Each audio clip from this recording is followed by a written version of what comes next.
Tanzania, hello Southern Tanzania, inna lillahi wa inna ilayhi raji'un. Hakika sisi ni wa kwake Allah na kwa Allah tutarejea. Allah aisareheshe roho ya baba jasiri, mzalendo, mpenda haki na maendeleo, Mheshimiwa Suleiman bin Said bin Ali Bungara almaarufu Bwege. Mimi ni Sharukani Sidat Bey na hii ni Sharukani Online TV.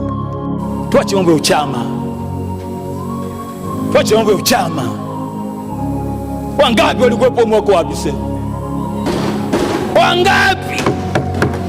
Hata mtu unakuja ndani huko, Bwege utakuwa sio mbunge. Kwani mwanzo ulikuwa mbunge? Hata kama iko mbunge nani?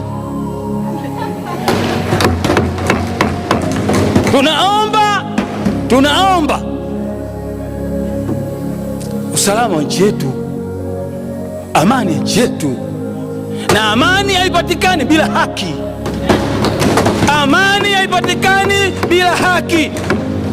Mheshimiwa Suleiman bin Said bin Ali Bungara almaarufu Bwege alizaliwa tarehe 18 Novemba mwaka 1961 katika wilaya ya Kilwa. Ni mwanasiasa mashuhuri nchini Tanzania. Aliwahi kuwa mbunge wa jimbo la Kilwa Kusini takriban zaidi ya miaka 10 kuanzia mwaka 2010 mpaka mwaka 2020. Mheshimiwa Suleiman Bungara amefariki hivi leo siku ya tarehe 30 mwezi wa 3 mwaka 2026 akiwa anapatiwa matibabu katika hospitali binafsi iliyopo Kigamboni jijini Dar es Salaam. Maisha yake enzi ya uhai wake alijipatia umaarufu mkubwa kutokana na ucheshi wake na lugha ya moja kwa moja katika kufikisha na ukaribu wake na wananchi wa kawaida.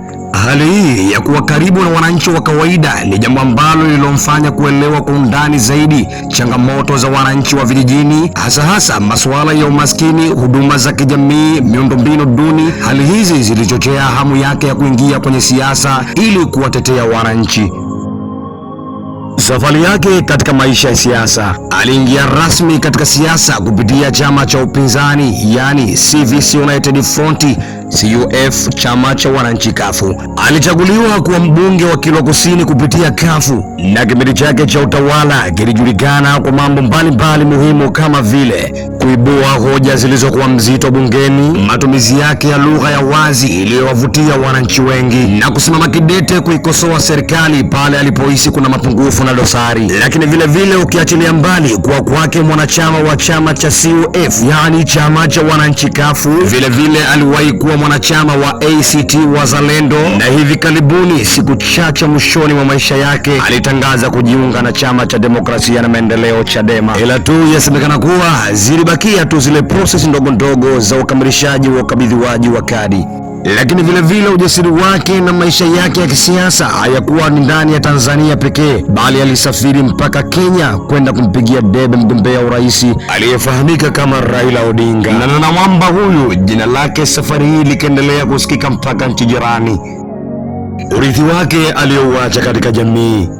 Ukweli ni kwamba Bwege ameacha alama kubwa katika siasa za Tanzania, kama vile kuonyesha kuwa mwanasiasa ama kiongozi anaweza kuwa karibu na wananchi, lakini pia kuthibitisha kuwa lugha rahisi inaweza kufikisha ujumbe mzito, na pia kuwa mfano wa uwakilishi wa watu wa kawaida bungeni. Dadi, mwenendo wako na sifa zako hatuwezi kumaliza kwa kuandika, wallahi kalamu itesha wino. Wewe ni simba uliyenguruma, mdomo wako uliutolea sadaka kuwasemea wananchi, yani uliwafanya washikwe na ganzi wa bunge kutoa taarifa kipindi ambacho na nguruma kuwasilisha hoja zako bungeni. Baba, kazi umeifanya, lala salama, pumzika kwa amani, na tunakuombea kwa Allah kulaze pema peponi, maana hakuna malipo ya wema isipokuwa ni ihsani. Simanzi ya kifo chako si kwa wana Bungara peke yao, bali ni msiba ulioshtua taifa, na pole wakastahiki kwa watu wote wa kusini.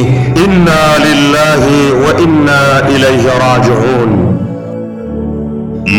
Makala hii imetayarishwa na mimi Fahali Yanekani Family, Ruangwa wilayani Mandarawe ndo Katani, na Chinyimba mabegani nyumbani kitovu ndo kilikozikwa. Ni mimi mwanafunzi wa Ihyai Islamic Education Center Kilwa Masoko, Sharukani Sidat Bey kupitia Sharukani Online TV.